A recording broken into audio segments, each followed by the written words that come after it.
Ijoolleen biyya Arabaatu jechuun keessattuu ijoolleen Suudiidha. Dhalas ta'ee dhiira. Biyya namni yoo xiqqaate irra gaxaan namaa yoo xiqqaate guyyatti riyaala 50 oolu keessa jiraatanii jechuudha. Dantaa sharmuuxummaa keessaniitti gaafa walitti habaxxartanii kuuftanii dirratti wal gattan. Dhuftanii miidiyaa gubbatti nutti hin boo'inaa nuti warra kaayyoo dalagataa qabu warra kaayyoo dalagataa xiyyaa halkan qunxurroo mudhii irratti hidhatee jechuudha dalagataa jiru. Gaafa walitti habaxxartan nuun hin geenye gaafa rakkattan dhuftanii miidiyaa gubbatti wanni isin sadaqaa kadhattaniif hin jirtan jechuudha. Nadhoonis dhiira akka hin qabne jala hudduu qabattee maallaqa gaafa sirraa nyaatee fonqolchee dirra si darbee si bira deeme wanni dhuftee miidiyaa fi sheekatti dawwaltee as gubbaa nutti boochuuf hin jirtu jechuudha. Gaafa biyyaa baatu kaayyoo qabdaa kaayyoo biyyaa baate kaayyoo biyyaa baateef galmaan gaadhu dhiira akka hin qabne sharmuuxummaa jettee hudduuttiif galabbattee gaafa kan dhuftee miidiyaa gubbaa booteen boo'in agaaguli kissi najis.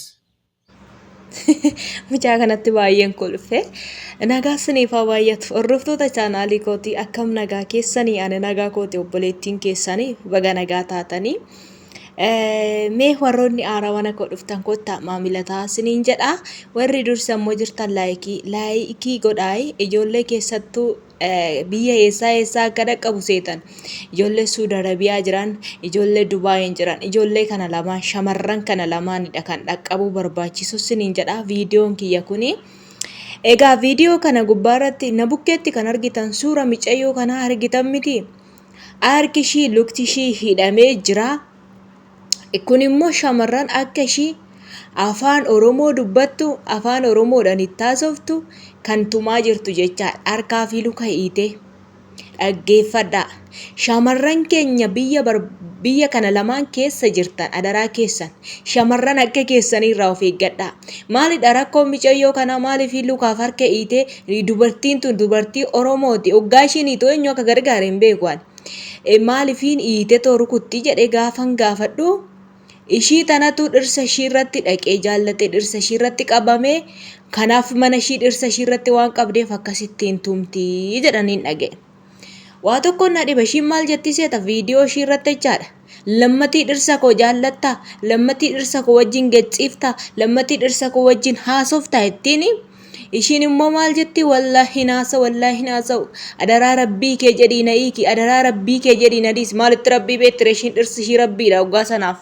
Dhirsi ishii rabbiidha micayyoo kana akka isaan tumanii viidiyoo isaan irratti erganii rabbiidhuma keeti jedhi dhiifama naa godhi isheettiin ishiin tun ishiin na bukkee jirtuun jechaadha.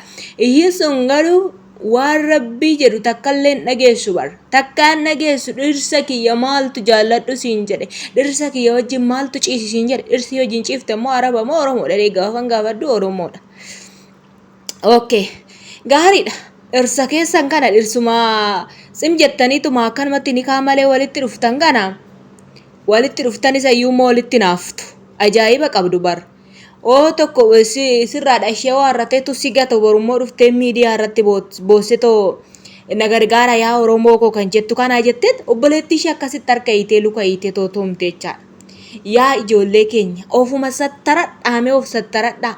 Mana shamarraniis hin dhaqinaa warri keessattuu ala hojjettan Suudi Arabiyaa Dubaayin keessa bakkee warri hojjettan gaafa baqaa sinitti ulfaatee haalli jireenyaa sinitti ulfaate ijoollee dhiiraa yookiin ijoollee shamarran goddanyaa keessanii bira dhaquun barbaadinaa.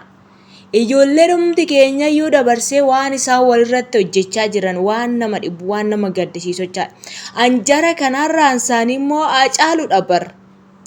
Micayyoon tun rukuchaa ishiin ishii tana rukuttu jecha ishiin ishii kanaan jettu ani xiqqoo asirratti maxxansuudhaaf muuziqaa qaba ture muuziqaa immoo banatan caaffaraa wayii keessa jiru ta'uu waan isaa hin beeku innaa akkasittiin tumte jechaadha.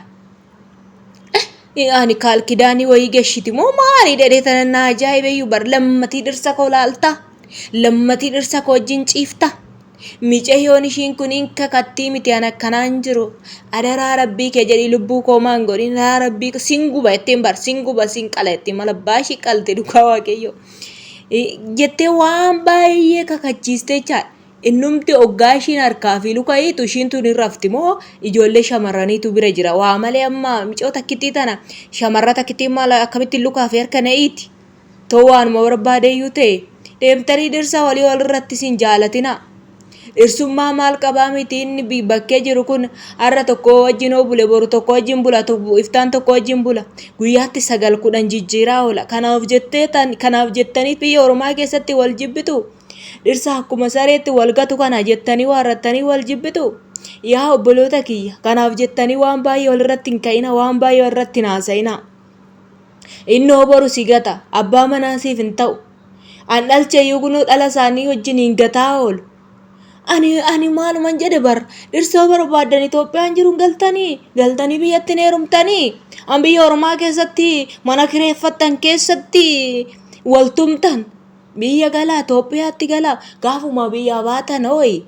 Ani nan heeruma biyya Oromaatti jettanii biyya baatanii waan maqaa bichaadha kan gaaffinatti ta'u inni maal jettanii biyya baatan gaafa biyya Itoophiyaa keessaa baatan kan kophee takka lama hin qabne jira bara takkittii kan kaawwannu bichaa kan qabne kophee takkittii kan qabne carqii takkittii 2-3 irra kan hin qabne gaafuma biyya harabaa kana dhuftan biyya keessatti humtuun jiru qinqinii maaltu sinitti namma maaluma sin godheetuma sinitti baasetuma dhuftanii tool irratti jaalattanii immoo waltumaa miidiyaa irratti wal waraabdu.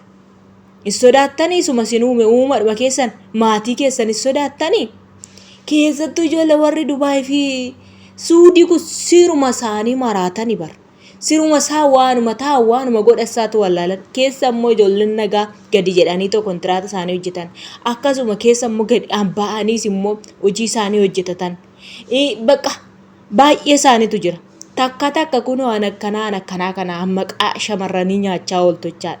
Kaayyoo manaa baateef kan hin beekne waan hojjettu kan hin beekne dhimjatteetuma walirratti jana walirratti mucaan tokko yoo jaaladhe jedheen si jaaladhe yoo jedhee nama feesbuukii barte lookeeshinii naa ergi jetteeni ofii ishiitiif kaatteedha inni mana taa'ee waarrateeti ishii eege dhaqxee wajjin ni jiraatti yookaan immoo baqa akka barbaade birrii ishii qabattee nyaata bittee maal jettee isatti hidhattee galtee biraa galti.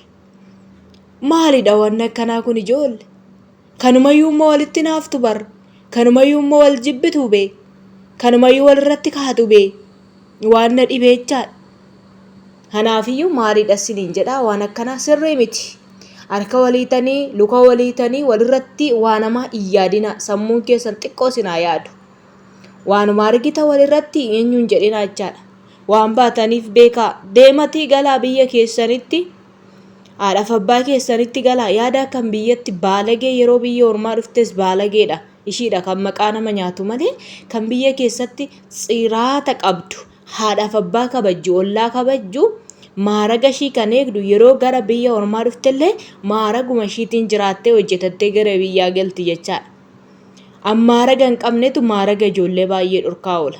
Kanaaf akkasii isiniin jedha hordoftoota kiyyaa mica'oo kana baay'ee tokko ishiin kaleessarree na boochifte ishii tanallee maalan bo'aafii miti quufa isaaniitti maaltu nagashaaboo isaan kun warra quufee utaaluudha isiniin jedha. Kanaaf waan na dhaggeeffattaniif hedduu takka galatoomaa laayik sheer godhaa isiniin jedha maamila koo ta'uu hin dayyatinaayi yaada naaf qabdan immoo koomentii jalatti kaa warra quufee kaatu kanaan immoo waan jennu hin qabnu. Yaada isaanitti afuufaanii isiniin jechuu barbaada yeroo gaarii naaf qabaadha baay turtii gaarii.